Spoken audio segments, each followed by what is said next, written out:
Hey, it's Grady at Twin Creek Audio, and today I'm going to show you how to get some really punchy snare sounds with a couple of old school tricks that do not require samples. So you can do this with your acoustic drum tracks, and you can beef up the snare, which, as we all know, is one of the most important elements in the mix.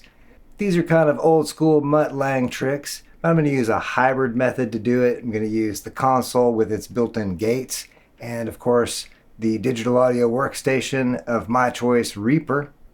You can do these same tricks in the box with Reaper, or you can do them the hybrid method like I'm doing, although my console does have gates, so I'm using the gates on the console for these. The original snare sound that we're using today is a Ludwig Acrolite snare with a Remo coated ambassador head, and I mic'd that with an Audix D1 snare microphone, and I was using the Soundcraft Sapphyre console mic preamps. So you've got drum tracks here, and then bass and guitars, just so you can hear what the drums and the snare sounds like in the context of the overall mix.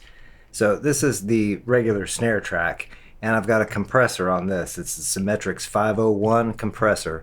There's really no EQ on this. This is just the original snare track, which of course was the Ludwig Acrolite with the Audix D1 mic and using the console preamp on the Soundcraft Sapphyre. The next channel is the same snare track duplicated in the box, and I sent it to this channel.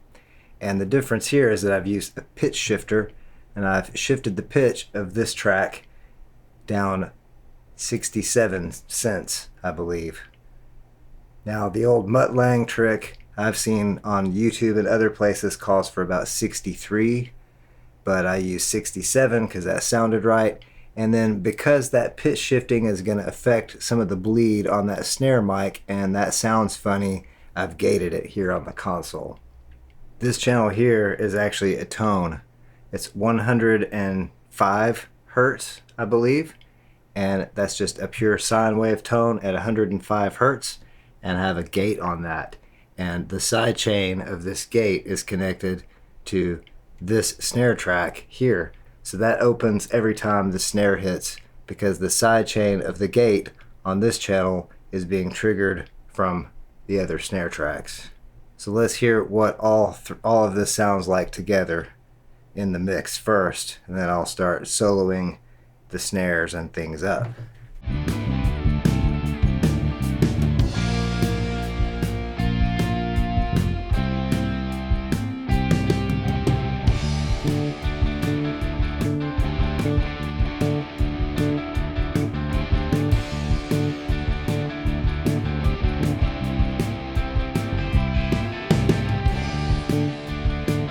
So that's what it sounds like in the context of the overall mix there. And incidentally, the example we're using today is a Shadow+Echo song courtesy of our good friend Heath Rogers. And I played the drum tracks on this. Yay me. So let's check out the snare drums by themselves. Let's hear just the original snare drum sound by itself. And of course, there's no EQ on this, no gate, but I do have the Symetrix 501 compressor on this original snare track.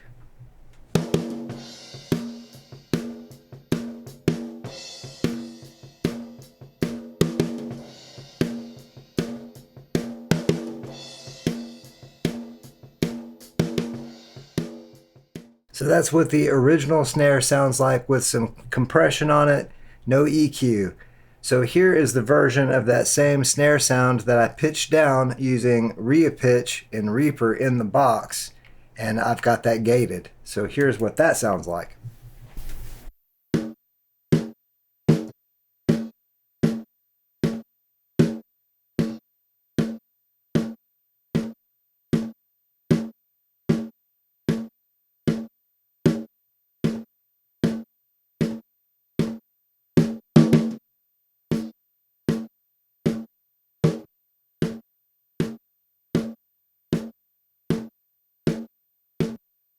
Here is the original snare track and the pitched down version that's gated together.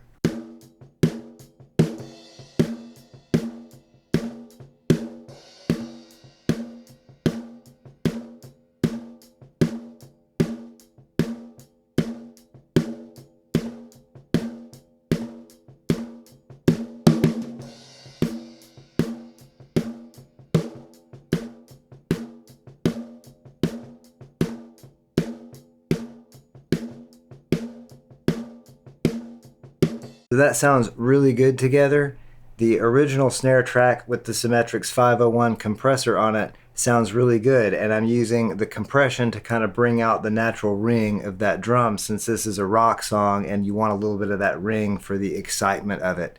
Then we're using the pitched down version here to add a little more weight and punch to it. So you can see there's tone on this channel, on channel 4 now, and I have the gate on this. So this is our tone. It's a 105 hertz tone because that's what sounded to be the most sympathetic with the natural sound of the snare. And then I've added some white noise to that in the box, sent it to this channel, and then I've gated it with the console gate. I have the gate release time on this set to be really, really short. So this only letting this through for just a second, and it adds a little bit more sizzle and a little bit more weight to the snare. So let's hear what that sounds like.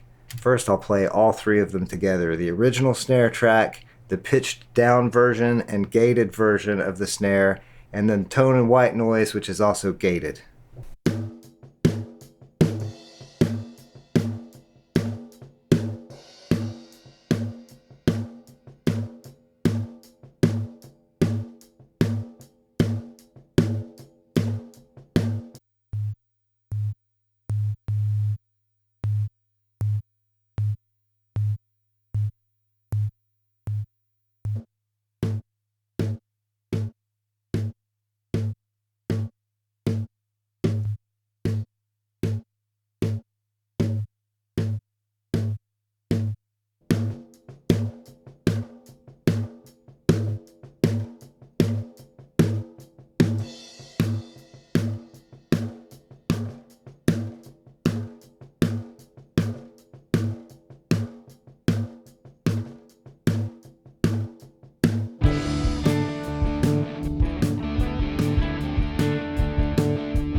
I think I like the pitch down snare added to the original sound the best, although the tone with a little bit of white noise works too.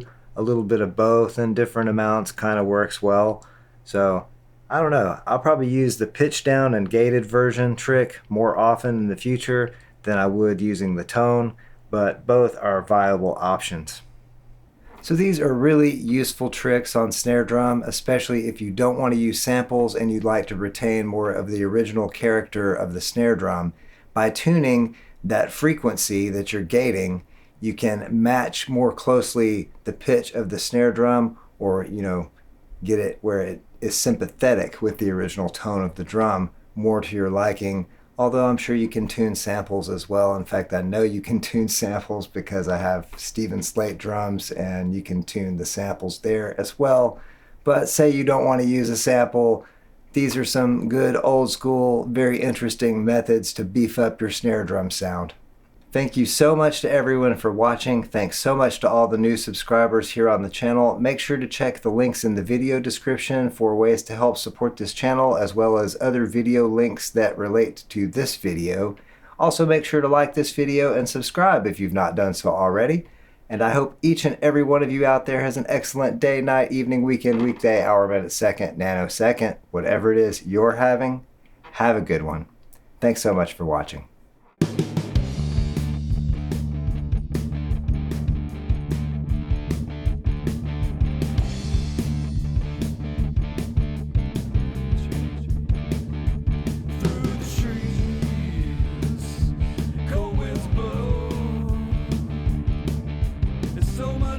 Undone, but the night is still young.